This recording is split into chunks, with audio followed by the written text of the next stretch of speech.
Olá, meninas e meninos! Como vocês estão se sentindo hoje? Sejam bem-vindos a este canal, o Linguística Descomplicada. Se você gosta de linguística, eu peço que você se inscreva no canal e acione as notificações para ser avisado todas as vezes que um novo vídeo for colocado no ar. Nós já somos quase 1000 inscritos e eu quero agradecer a todos vocês que já se inscreveram por terem se inscrito e convidar você que ainda não é inscrito para se inscrever.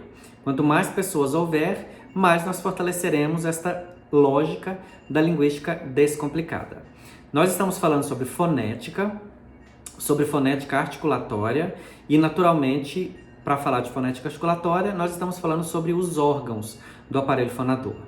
E a estratégia tem sido de dentro para fora ou de baixo para cima. E hoje nós vamos começar falando sobre a faringe. A faringe, ela tem muita importância e muita relevância na produção dos sons, na articulação e na produção dos sons humanos. A faringe, você pode visualizá-la se você abrir a boca, colocar a língua para fora. Quando você fizer isso, você vai ver lá no fundo, o fundo do que seria a sua boca, a parede, aquela parede que aparece lá no fundo.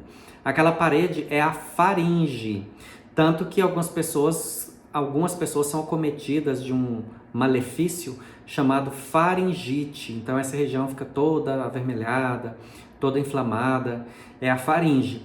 E o que faz a faringe na produção dos sons? Faringe é a cavidade situada entre a boca, e aqui a boca está sendo chamada de raiz da língua, lá no fundo da língua, as fossas nasais ou cavidade nasal, laringe e o esôfago. Então, nessa região, só que lá no fundo da boca mesmo, tá? Então, vou falar mais uma vez. Você abre a boca, põe a língua para fora. Quando você vê lá no fundo, atrás daquilo que a gente chama de campainha, que é um outro órgão sobre o qual eu vou falar, isso que é a faringe. Como que a faringe funciona? O ar vindo dos pulmões, através da laringe, passa pela faringe e sai pela boca, pelo nariz ou por ambos, dependendo da posição do palato mole. Então, só aqui já tem muita informação para você processar. Então, lembra que quando a gente vai falar, a laringe relaxa, as cordas vocais abrem, a epiglote recua, você inspira. Quando você enche o pulmão de ar, a laringe contrai. No movimento de contração da laringe, a corda vocal fecha e a epiglote bloqueia a passagem. Aí, à medida que você vai articulando, que você vai falando, vai haver abertura e fechamento dessas cordas vocais e esse ar vai passando, vibrando essas cordas vocais e produzindo a voz. Passa pela laringe, que é lá onde ficam as cordas vocais, na região do pescoço, aqui do pomo de Adão. E quando chega na faringe, é que dependendo do que o palato mole junto com a úvula fazem, o ar vai sair todo pela cavidade oral, todo pela cavidade nasal ou por ambas as cavidades. Eu já comentei isso aqui com você, os nomes que os sons ganham a partir disso, vou comentar de novo, mas a gente vai aprofundar isso quando estiver falando sobre os sons propriamente ditos, tá lá em fonologia. Mas quando o som sai todo pela cavidade oral, ele é chamado de oral. A, E, I, O, U, por exemplo. Então ele saiu lá do pulmão, passou pela laringe, pelas cordas vocais. Quando chegou aqui na faringe, o palato mole e a úvula é a campainha, sabe? Aquela campainha que as pessoas falam que a gente tem. Então você abre a boca, põe a língua para fora e vê aquele prolongamentozinho lá no fundo antes da faringe. Aquilo é a úvula. A úvula, junto com o palato mole, bloqueiam a passagem do som, do ar, para que ele não saia pela cavidade nasal. Aí sai tudo pela boca. É o som oral. A, E, I, O, U. Quando o som é nasal, é o contrário disso. A boca fecha e aí o ar sai do pulmão, passa pela corda vocal, pela laringe. Quando chega na faringe, como a boca está fechada, o palato mole e a úvula permitem que o ar saia todo pela cavidade nasal. Esse é o som nasal. E quando o ar sai do pulmão, passa pela corda vocal, pela laringe, quando chega na faringe, ele encontra a cavidade bucal livre e a entrada para a cavidade nasal também livre, é o som chamado nasalizado.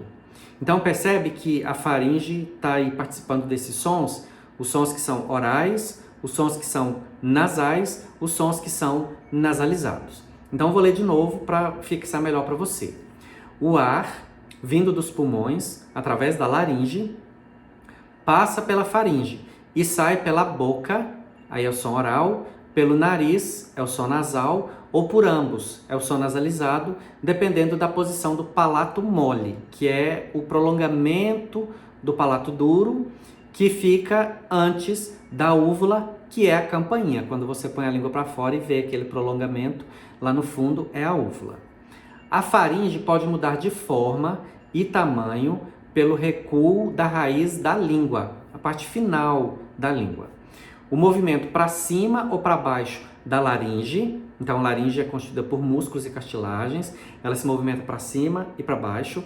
Lembra que no vídeo que eu falei da laringe, eu falei para você, quando a gente engole, a gente percebe que isso aqui movimenta para cima, é a laringe. Então, a faringe pode mudar de forma e tamanho pelo recuo da raiz da língua, o movimento para cima ou para baixo da laringe, ou a contração da parede posterior da faringe durante a fonação e a deglutição. E você vai ver na sequência, quando eu for falar sobre uma junção de órgãos que são responsáveis pela sonoridade da voz, essa junção de órgãos responsáveis pela sonoridade da voz é chamada de caixa de ressonância. A faringe faz parte da caixa de ressonância. Existem outros órgãos, eu vou falar sobre eles na sequência, tá? Então a faringe funciona como ressonador, influindo na ressonância dos sons que são os sons vocálicos. Eu já comentei com você que a grande diferença entre os sons vogais e os sons consonantais é abertura e fechamento da boca, o prolongamento ou não prolongamento dos lábios e a altura da língua. É isso que vai fazer a diferença, não só entre os sons vogais uns em relação aos outros, mas principalmente dos sons vogais com sons que são chamados de consonantais. A faringe tem uma participação importante nesses sons vocálicos, nos sons das vogais. Isso porque ela não só é um ressonador, mas ela de alguma forma participa do controle da passagem do ar. E essa passagem do ar é essencial para a produção dos sons que são chamados de sons vogais, os sons das vogais, tá?